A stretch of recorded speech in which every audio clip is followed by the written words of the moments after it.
Hey guys, welcome back. Hope you've had a good week. Welcome to the weekly discussion. Today we're talking make every ticket count.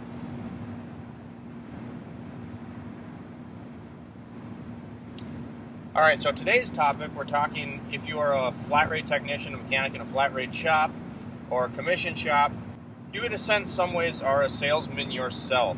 And what I mean by that is a lot of times if you get a job, you can get work by noticing other repairs or services that are needed to the vehicle. And a good portion of your paycheck, and I mean that a good portion of your paycheck is going to depend on you doing just that.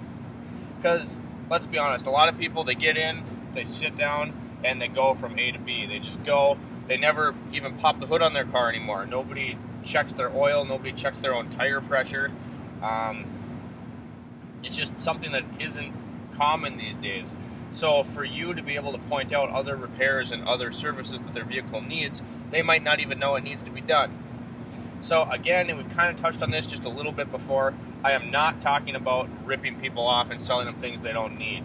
You know, you fit your elbow in there and it needs brake pads, right? That's not what I'm talking about. I mean necessary, whether that be a safety concern, you know, it could be a fluid leak. They haven't done a timing belt in 120,000 miles and it's all cracked up. Maybe the water pump's leaking. Recommend that stuff. So, a lot of the times, it's going to happen that you get a ticket and it just doesn't look promising at all. It doesn't look good. Alright, it's like, oh, you get an oil change and a rotate. Yay. Well, maybe that car is 12 years old. Maybe you bring it back and you're doing that and you do an inspection to... I'm saying that upselling you're going to be doing for your own paycheck and to maintain that customer's vehicle is going to be very dependent on your inspection. Now, depends how you do it. We used to do it paper pencil. Now we have a computer thing that no one's really a fan of. Anyway, most shops do like a 27 or 50 point inspection on every car they work on. And especially if you're in a big dealership, they're pretty stingent on you do it every single time. Do your inspection well. And I know a lot of us, some of you are probably like, oh God, I get the same way. There's some cars you pull back and it's like, okay, it's got 10,000 miles on it. They're here because they want me to change their cabin filter and I gotta go through this whole inspection and raise it and do, well, one, that covers your employer's butt and your butt, because if something goes wrong, obviously it's on the inspection. You can note it down if you did a quality inspection. But I'm talking a quality inspection for a different purpose. This whole upselling and getting yourself more work is really actually, especially on those lower level tickets like an oil change or whatever, it's almost completely dependent on you. So how do you do a good quality inspection? I'll bring a car back, I lift it in the air, and obviously you're going to check your tire pressure, your tread depth, your oil, and your brakes. That's like the standard thing, and your lights. That's like the standard things on everyone. But I mean, as far as making yourself more money, how are you going to go about that? Well, the first thing I do is, so I lift it up, and visually, I check the brakes, and I check the tires, and the tire pressure, because you could get a tire repair out of it. But I'll just visually check everything. Just eyeball it, see if there's anything obviously broken. Check the brake pad wear. After I checked everything, see if there's anything obviously broken by looking at it, I'll look for leaks. I'll check the differentials. I'll check the transfer case. I'll check the oil pan, the front cover, the valve cover gaskets. Let's say the power steering pump. Check the radiator. Check the radiator hoses. All of that stuff. Check anything for leaks, because, and I'm not saying if the oil pan has a little bit of, just enough to where it gets a little bit of dust stuck to it. No, that's not what I mean. But I mean, if you look for good quality leaks. If that water pump's crusted up all the way around, recommend a water pump. If it's just like one little dot out of that weep hole that's on the bottom, don't sell it. Don't overdo it. There's a balance. There's a fine line. But check for leaks. Leaks are a good one. Leaks are a good way to make you money. After leaks, I'd say personally you would consider the age of the vehicle. All right, now, again, there's a fine line here. There are some cars that you just know coming in are that person's beater, and they are so bad sometimes that there is no way they're going to buy anything. And then that kind of car, I pretty much completely forget about trying to upsell services and get more money for myself. In that kind of car, I still do my inspection. I look at it and I'll think of it as, well, are there any safety concerns on this vehicle? Is this car a danger for them to drive?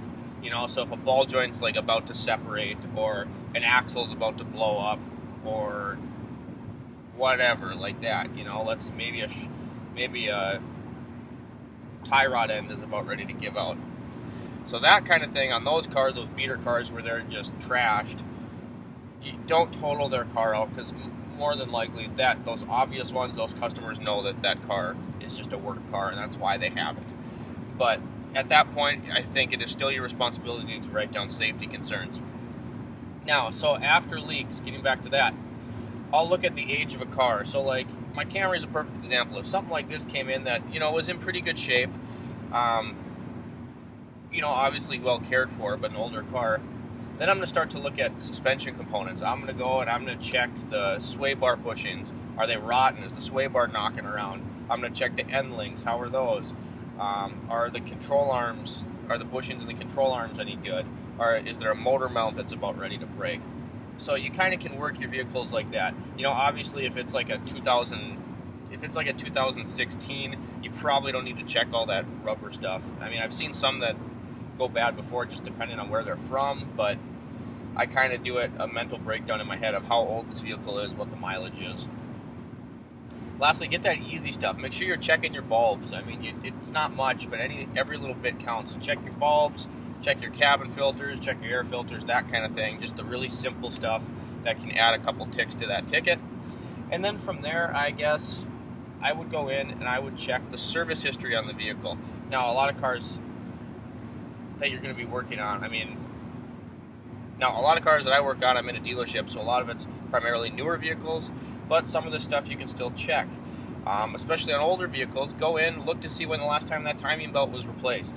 All right, even if it looks okay, that's not always a good indicator. Yes, it's an obvious check. Yes, I check timing belts by looking at them to see if they're cracked up, but you can go in the service history and see when the last time they did it, or check the owner's manual and then reference that from their vehicle history and see if they need that service completed.